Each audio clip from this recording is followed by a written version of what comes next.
आप देख रहे हैं न्यूज वॉच इंडिया और मैं हूं आपके साथ आंचल कादियान। हमारे खास कार्यक्रम हेलो डॉक्टर में आप सभी का स्वागत है। हम रोजाना अपने इस प्रोग्राम के जरिए आपको बीमारियों के बारे में बताते हैं। वहीं इसी कड़ी में आज हम आपको खांसी और जुकाम के बारे में बताएंगे, तो वहीं साथ ही कफ सिरप के बारे में भी चर्चा करेंगे। अक्सर लोग जुकाम और खांसी होते ही मेडिकल स्टोर से कफ सिरप लेकर पी लेते हैं। बच्चों को भी खांसी होने पर बिना सोचे समझे कफ सिरप पिला दिया जाता है, लेकिन ये कितना खतरनाक हो सकता है इस बात का अंदाजा किसी को भी नहीं है। पर एक ऐसी घटना सामने आई जिसके बाद हर किसी के जहन में कफ सिरप को लेकर कई सारे सवाल आने लगे हैं। इन्हीं सवालों पर चर्चा करेंगे, लेकिन उससे पहले ये खास रिपोर्ट देखिए।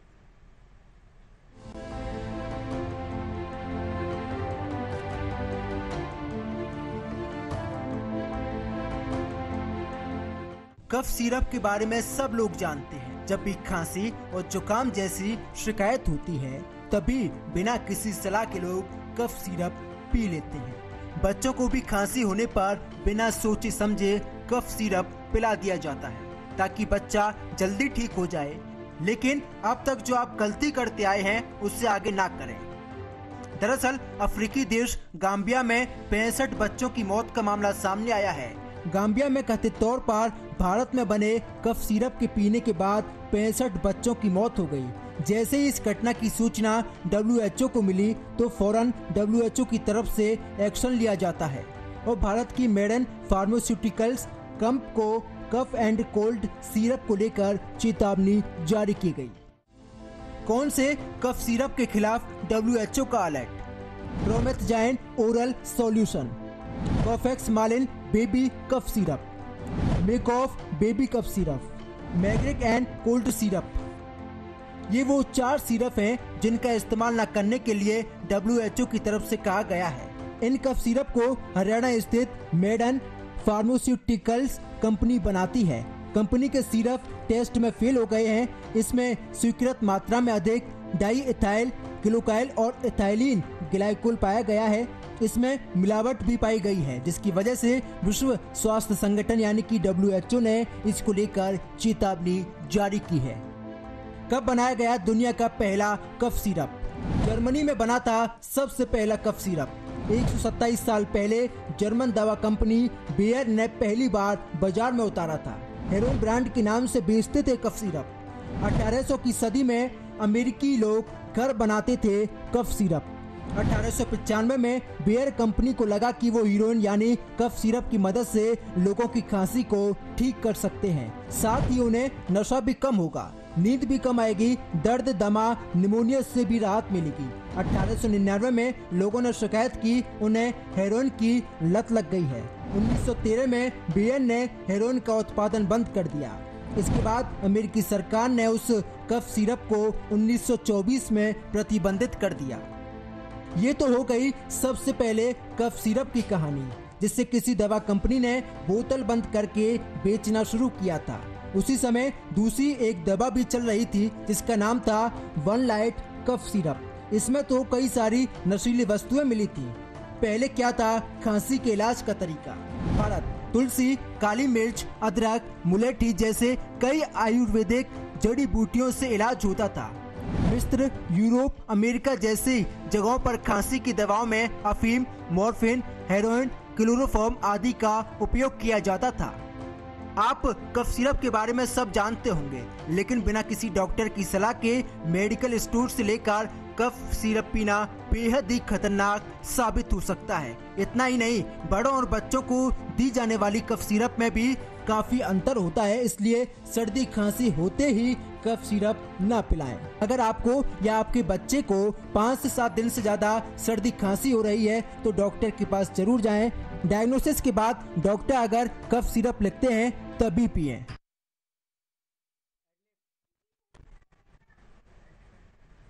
तो कफ सिरप के बारे में आपने हमारी इस रिपोर्ट में देखा। आपको बता देते हैं कि जब से 66 बच्चों की मौत का मामला सामने आया, उसके बाद से लेकर WHO की तरफ से अलर्ट भी जारी किया गया है। अक्सर ही देखा जाता है कि जब भी खांसी जुकाम जैसी समस्याएं होती है, स्पेशली बच्चों को होती है, तो माता पिता बिना ही सोचे समझे अपने बच्चों को ठीक करने के लिए मेडिकल स्टोर पर जाते हैं या फिर आसपास कोई भी छोटी मोटी दुकान होती है वहां पर जाते हैं, कफ सिरप खरीदते हैं और कफ सिरप पिला देते हैं। लेकिन आपको बता देते हैं कि कफ सिरप बच्चों के लिए ही नहीं बल्कि बड़ों के लिए भी खतरनाक साबित हुआ है।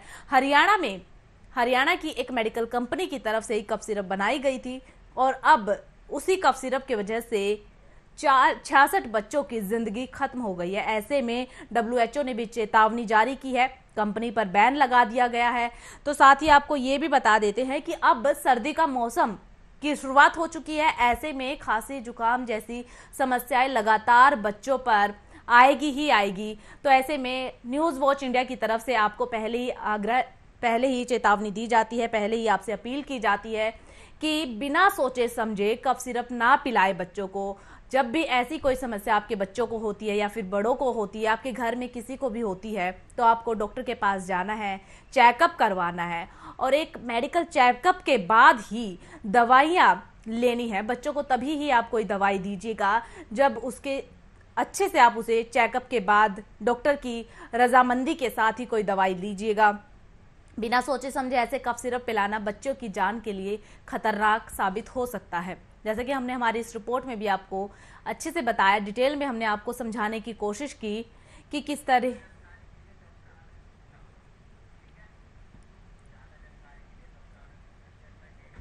रिपोर्ट में हमने आपको कफ सिरप के बारे में बताया, तो साथ ही खांसी जुकाम के बारे में भी बताया। लेकिन जैसा कि हमने पहले ही आपको बताया था कि तमाम सवाल लोगों के जहन में, उन्हीं सवालों पर चर्चा करने के लिए हमारे साथ डॉक्टर आनंद शुक्ला जुड़ गए। डॉक्टर आनंद जी, आपका बहुत बहुत स्वागत है न्यूज वॉच इंडिया के खास प्रोग्राम हेलो डॉक्टर में।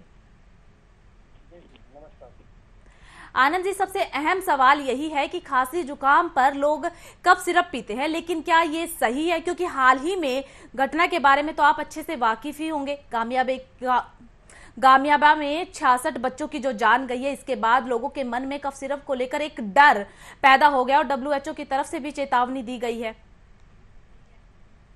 देखिए, बहुत पहले कफ सिरप हम लोगों ने यूज करना बंद करा दिया था, क्योंकि फेंसिडिल वगैरह पे, लिंटास्कोडीन पे ये नशे में इस्तेमाल होने लगा था। इसके बाद डुप्लीकेट और तरह तरह के नशे वाली दवाइयां मिला के ये लोग नशे की दवाइयों का रूप में यूज किया करते थे। अब की बार इन लोगों की जो दवाइयां हैं जिसमें फेनार्गन वगैरह ज्यादा आ गया है, उसको इन्होंने मार्केट में बेचा और बच्चों को लोगों ने पिलाना चालू कर दिया। जबकि लोगों को ये नहीं मालूम कि बच्चों का सिरप बिल्कुल अलग होता है, उसमें ये सिडेटिव और फेनार्गन टाइप की ड्रग्स या और भी डेक्स्ट्रोमेथार्फोन, कफ सप्रेसेंट वगैरह नहीं होता। अब इस कारण जो है बच्चों में रिस्पिरेटरी अरेस्ट हो गया और बच्चों की डेथ होने लगी। इसका एक ही कारण है कि जब जो भी जहाँ से भी ये दवाइयाँ आई हैं, कंपनी सील की जाए और पुनः उन लोगों को अरेस्ट किया जाए तथा बंद कराई जाए। जी डॉक्टर आनंद, क्या कोई पैमाना नहीं होता है कि जब भी दवाई बनती है उसका कोई पैमाना नहीं होता है कि अच्छे से टेस्ट किया जाए, या फिर एक पैमाना जो एक प्रोसीजर पूरे तरीके से होता है कि उस प्रोसीजर के बाद ही दवाइयों को मार्केट में उतारा जाए? अगर प्रोसीजर है तो फिर ऐसी समस्याएं क्यों सामने आ रही है, इस तरह की घटनाएं क्यों? बिल्कुल आपने सही कहा, लेकिन जो डुप्लीकेट दवाइयां ये लोग बनाते हैं, अभी कुछ दिनों पहले केजरीवाल के सरकार में दारू का चला था, एक पर एक फ्री, वो भी इसी तरीके से था। किसी में ग्लाइकॉल ज्यादा मिल गया है, किसी में ग्लिसरीन ज्यादा मिल गया है, किसी में उसका सब्स्टिट्यूट मेंथॉल मिल गया है। उसी तरीके से इन दवाइयों की नकली दवा बनाने वालों को सख्त से सख्त सजा देनी चाहिए।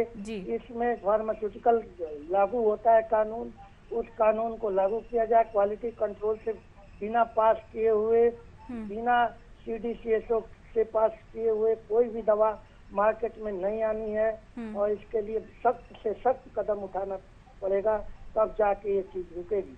जैसे कि शराब हम लोगों ने बंद कराया, उससे लोग मरने लगे थे। केजरीवाल सरकार ने कुछ नहीं किया, मोदी सरकार ने किया और हमारे यहाँ के जो गवर्नर साहब ने किया दिल्ली के, इसलिए बच गए लोग।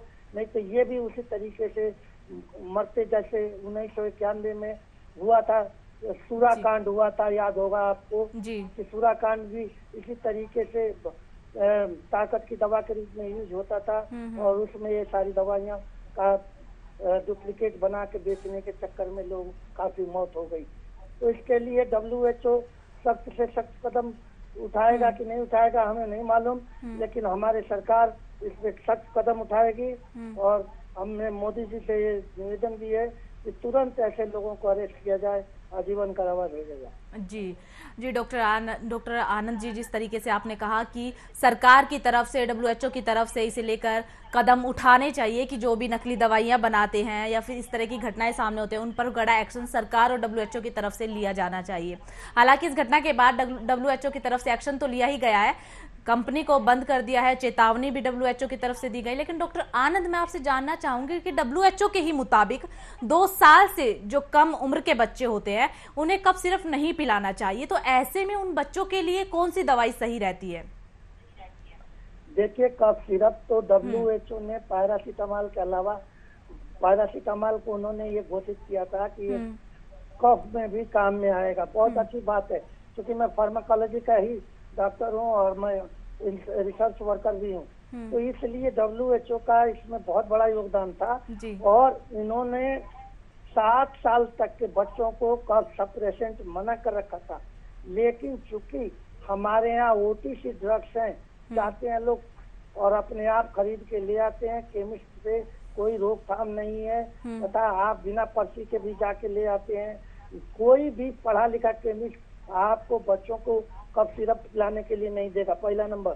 दूसरा नंबर, एजुकेशन अच्छा न होने से जो एडल्ट डोज है उसी को कम करके लोग देते हैं, जो रिस्पिरेटरी डिप्रेशन काज करता है। क्योंकि छोटा बच्चा लिटिल एडल्ट नहीं है, छोटा बच्चा मासूम है, उसका बॉडी में एंजाइम्स वगैरह नहीं बना हुआ है, रिस्पिरेटरी तंत्र मजबूत नहीं है, वो डेथ हो सकती है, सप्रेशन हो सकता है।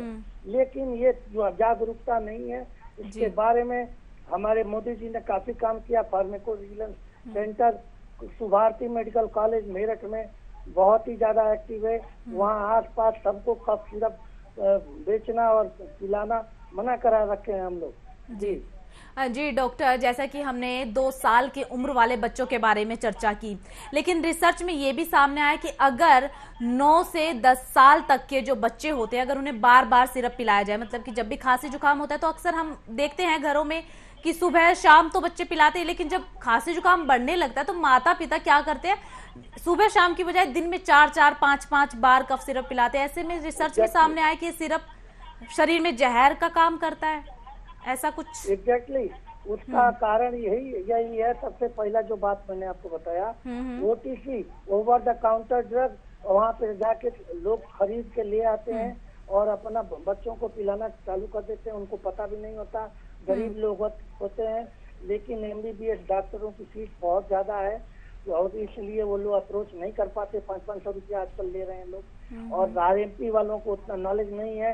इसके लिए भी मैंने हेल्थ मिनिस्टर थे पहले, उनसे मैंने बात किया था कि बच्चों के लिए और एडल्ट के लिए, प्रेग्नेंट लेडी के लिए, लैक्टेशनल मदर के लिए, बुजुर्गों के लिए डोज पे स्पेशल लोगों को शिक्षित किया जाए।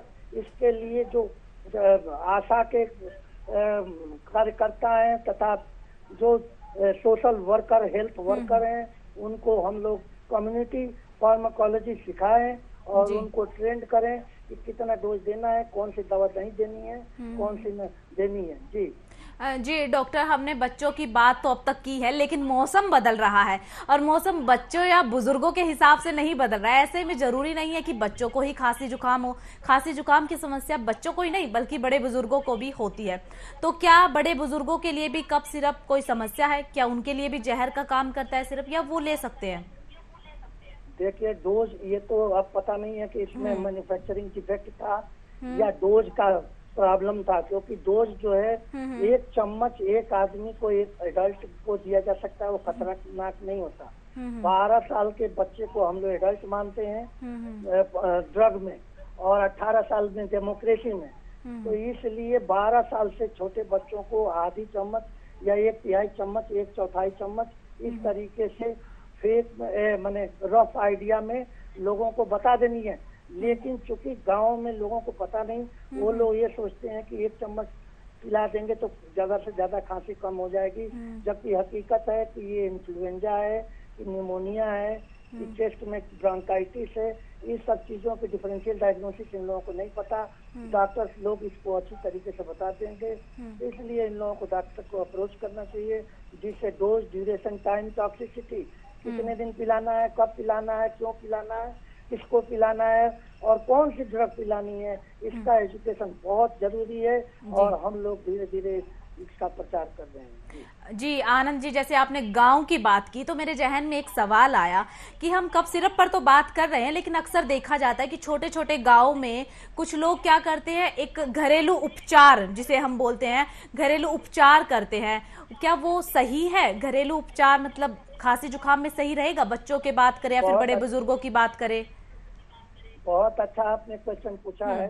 जो ट्रेडिशनल मेडिसिन है वो कंसंट्रेटेड नहीं होती है, एडवर्स इफेक्ट कम होता है। एडाप्टोजेनिक मेडिसिन इसको कहते हैं, बॉडी के साथ डाइट है, जैसे लौंग थोड़ा सा खिला दीजिए, काली मिर्च में थोड़ा सा घी मिला के देते हैं। और कमाल की बात है कि जितनी भी आयुर्वेदिक ड्रग है सब में घी जो है दिया जाता है, जिससे एडवर्स इफेक्ट ज्यादा नहीं होता, स्लो एब्जॉर्प्शन होता है।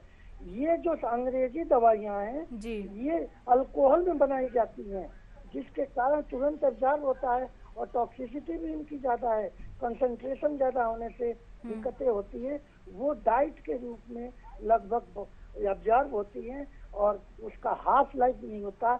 इन ड्रग्स की हाफ लाइफ होती है, किडनी में भी सबों का कंसंट्रेशन नुकसान पहुंचाता है, लीवर में पहुंचाता है और रिस्पायरेटरी मेडुला में भी पहुंचाता है, लेकिन वो दवाइयों का उतना ज्यादा नहीं होता। लेकिन आप अगर किसी को 10 चम्मच चीनी खिला देंगे तो उसको भी उल्टी होने लगेगा। इसका मतलब 4 रोटी की जगह पे 8 रोटी भी खिला देंगे तो उसको होने लगेगा। इसका मतलब डोज का ख्याल रखना जरूरी है। जी आनंद जी, हमारे साथ कॉलर फोन लाइन पर जुड़ गए हैं, देवेंद्र सिंह। तो देवेंद्र सिंह, आपका क्या सवाल है? मैडम राम राम। मैडम मेरा सवाल ये है कि जो मुझे दिक्कत होती है जब मैं ठंड में होता हूँ तो मेरे गले में दिक्कत होती है, सांस लेने में दिक्कत होती है और कफ सा जम जाता है, तो मुझे क्या करना चाहिए ऐसे में? जी डॉक्टर। विटामिन सी आप स्टार्ट कर दीजिए और विटामिन ए डी लेना चालू कर दिए, सीकॉट के नाम से आती है। और लॉजेंजेस थोड़े बहुत विक्स जैसे जो चॉकलेट टाइप के हैं वो लीजिए। कफ सिरप से इसमें कुछ नहीं होने का, क्योंकि ये गले की किचकिच है, ये सोर थ्रोट है। अगर आपको फीवर है तो आप किसी डॉक्टर को दिखाइए, एंटीबायोटिक उसमें लेना होगा। थोड़ा अगर गले में दर्द है तो एनाल्जेसिक लेना होगा। जी जी देखिए सर, हमारे जो घर वाले हैं वो हमारे जो घर वाले हमें ये देते हैं, बोलते हैं कि जो काढ़ा होता है उससे पी लिया करो, तो उससे कुछ फायदा होता है कि? बिल्कुल, काढ़ा में एंटी इंफ्लेमेटरी है और एनाल्जेसिक्स भी है, कफ सप्रेसेंट भी है। काढ़ा बहुत अच्छी चीज है, लेकिन काढ़ा जितना एक पैकेट है तो एक पैकेट में 3 हिस्सा करके सुबह दोपहर शाम लीजिए। एक पैकेट एक मत ले लीजिए। इसके लिए मात्रा का बहुत ही ज्यादा ध्यान देना होगा, जिससे उससे टॉक्सिसिटी ना हो, साइड इफेक्ट ना हो। जी बहुत बहुत शुक्रिया जी सर आपका। मैडम आपका भी धन्यवाद। देवेंद्र, हमारे साथ बातचीत के लिए बहुत बहुत शुक्रिया आपका। अच्छा डॉक्टर, मैं आपसे जानना चाहूंगी, जैसा कि अभी देवेंद्र ने भी सवाल किया कि गला खराब होता है, क्या गर्म पानी इसमें सही रहेगा? गर्म पानी में कहा जाता है कि नमक डालकर आप पिए या फिर विदाउट नमक डाले पिए, तो क्या फर्क है दोनों में? देखिए, चूंकि इस समय जैसे टेम्परेचर एकाएक डाउन हुआ है तो गले में ये इन्वायरमेंट से गला जो है डायरेक्ट कनेक्टेड होता है, तो इसलिए थोड़ा ठंडा पानी अगर ले रहे हैं तो गुनगुना पानी लेना लगे, क्योंकि कॉन्ट्रैक्शन होता है, सिक्रीशन बढ़ जाता है। साथ में जो है छींके वगैरह भी आने लगी। जैसे एसी हमने लेक्चर थिएटर में हम लोग ने एसी बंद करा दिया क्योंकि खांसी होने लगा था बच्चों को, तो उसी तरीके से गर्म पानी लें, गुनगुना पानी लें, लौंग थोड़ी सी चबाएं, काली मिर्च लें तथा मुलहठी आती है, अदरक लें। अदरक अगर घी में और थोड़ा गुड़ मिला के पका के खाएं, बहुत ही बेहतर होगा और देसी दवाइयों से कोई ज्यादा नुकसान नहीं होगा। ये 100% और 5000 साल से चला आ रहा है, इसलिए 100% ये सही है, इसमें कोई दिक्कत नहीं। हर देश की ट्रेडिशनल मेडिसिन अलग होती है और वहाँ के लोग, जब अभी तो ये 100 साल भी नहीं हुआ एलोपैथिक के आए हुए, इसलिए बहुत भरोसा मत रखिए। 24% लोग डेथ इसी से हो रही है। जो फार्माकोविजिलेंस का जो नया ब्रांच है वो इसीलिए है कि एडवर्स ड्रग रिपोर्टिंग सिस्टम में कैसे कैसे देखा जाए। अब ये देखेंगी तो बच्चों में डोज ड्यूरेशन, टाइम, टॉक्सिसिटी, ये चारों चीजों की डिफरेंस आया है और इसलिए बच्चे मरे हैं। इसके लिए हम लोग बहुत दुखी हैं कि कैसे एजुकेट किया जाए। फंड उतना होता नहीं। हमारे यहाँ अभी कोरोना में हमारे लोगों ने बहुत काम किया, हेल्थ वर्कर्स भी काम किए, पुलिस भी काम की। सबसे बड़ी तो मीडिया है। मीडिया का तो मैं लाख लाख शुक्रिया करता हूँ कि उन लोगों ने प्रचार किया फटाफट। जो लोग नहीं जानते थे वो रुक गए। इसमें गांव और शहर का कोई भी अंतर नहीं है। बहुत से सोसाइटीज में है, लोगों को कोई डॉक्टर मिलता नहीं, एजुकेशन है नहीं, वो लोग भी वैसे ही काम करते हैं जो गांव वाले करते हैं।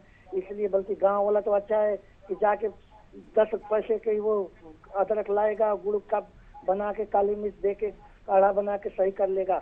और जो सोसाइटीज में रहते हैं शहरों में, वो बेचारे कहाँ ले जाएंगे? 500 रुपया फीस चाहिए, 1000 रुपया फीस चाहिए डॉक्टर्स लोगों की। ये सब चीजें हैं। तो इसलिए एजुकेशन मस्ट है। एजुकेशन के लिए हम सरकार से कहेंगे कि सरकार हम लोगों को प्रमोट करे, जिससे कि हमें जी डॉक्टर, मैं आपसे जी डॉक्टर आनंद, मैं आपसे जानना चाहूंगी कि जैसे खांसी जुकाम के लक्षण हमें दिखाई देने लगते हैं, तो क्या ऐसे में तुरंत हमें दवाई ले लेनी चाहिए या फिर पहले डॉक्टर के पास जाना चाहिए? देखिए, अगर जुकाम बहुत ज्यादा है जी, तो नहीं, शुरुआती लक्षण जैसे पहले शुरुआती लक्षण हमें दिखने लगते हैं, जैसे छींके आने शुरुआत होती है या फिर नाक में दर्द, गले में दर्द, जैसे पता लग जाता है कि अब 1-2 दिन में तबीयत खराब हो जाएगी, सर्दी का मौसम है, ऐसे में क्या लक्षण आते ही हमें डॉक्टर के पास जाना चाहिए या फिर वेट करना चाहिए? नहीं, बहुत अच्छी बात आपने पूछा। उसमें सबसे पहली बात तो ये कि पहले दिन तो आप रुक जाइए। और पहले दिन क्रोसिन एक ऐसी ड्रग है, पैरासीटामोल एक ऐसी ड्रग है कि आप कभी भी ले सकते हैं। वो एनाल्जेसिक की तरह काम करता है, एंटी स्पैज्मोडिक की तरह काम करता है। कम से कम 100 एक्शन है इसका। सबसे आसान तरीका, कोरोना में भी वही काम किया। आप पहले ले ले, अगर उससे आपको रिलीफ मिलता है तो ठीक है, नहीं थोड़ा अदरक की चाय पी ले। आपके पास अगर काढ़ा है तो काढ़ा बना ले। दूसरे और तीसरे दिन अगर आपको बुखार हो गया, इसका मतलब है कि गले में इंफेक्शन हो गया, एंटीबायोटिक लेना है। आप डॉक्टर को दिखाइए। अगर डॉक्टर को नहीं भी दिखाते हैं, घर में अगर एंटीबायोटिक्स है तो आप लेना चालू कर दीजिए, साथ में प्रोटीन। जी डॉक्टर आनंद, जैसे कि आपने बताया कि एंटीबायोटिक लेकिन क्या ऐसे में खान पान का भी कुछ ध्यान रखें? मतलब कि सर्दी आने वाली है, सर्दियों में कुछ ऐसी चीजें जिनका हमें ध्यान रखना चाहिए कोल्ड से बचने के लिए? बहुत अच्छी बात है, क्योंकि prevention is better than cure. आप घर में कॉड लिवर ऑयल ले आइए, मछली का तेल ले आइए। और क्योंकि लोग, कितने लोग हैं जो वेजिटेरियन है, वो नहीं ले पाते, तो उनको फ्लेक्सीडाइल्स मैंने ये वेज है, 1 चम्मच सुबह शाम बच्चों को देना चालू कर दीजिए। और आधी चम्मच छोटे बच्चों को, और 1 कैप्सूल दे सकती हैं आप 5 साल के बच्चे को, 2 साल 3 साल के बच्चे को 1 कैप्सूल 1 दिन छोड़ के दे सकती हैं। ये विटामिन है, ड्रग नहीं है, इसका साइड इफेक्ट भी नहीं है। और आप 5 दिन 6 दिन देते रहें, इससे कुछ नहीं होगा। हम कभी भी आपको कफ सिरप पिलाने के लिए नहीं कहेंगे, और न ही कोई भी डॉक्टर आजकल कफ सिरप दे रहा है।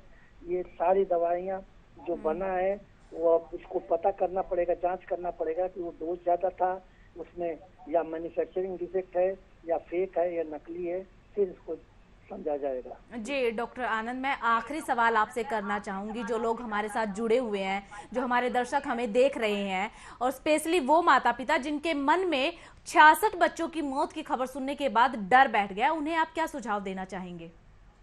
देखिए, ये तो एक तरीके से सिग्नल है कि आप सचेत रहें अंग्रेजी दवाओं से।